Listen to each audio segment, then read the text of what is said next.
Mattinata critica nella pianura friulana. Il maltempo ha colpito alcune zone in particolare, con precipitazioni molto intense, fenomeni rapidi ma che hanno lasciato danni, disagi e paura tra la popolazione proprio per la grande quantità improvvisa di acqua caduta.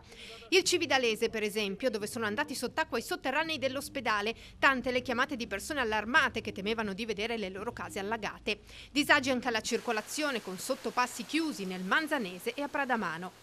C'è stata un'autentica bomba d'acqua nella zona che ha reso questo tratto di strada non percorribile. In realtà ora è stato riaperto, ma molte macchine, mentre eravamo qui, abbiamo visto che decidono anche ora in questo momento, guarda Francesco, dall'altra parte decidono, ecco anche qui vicino a noi, fanno retromarcia e decidono di non tentare la traversata perché in effetti non è invitante.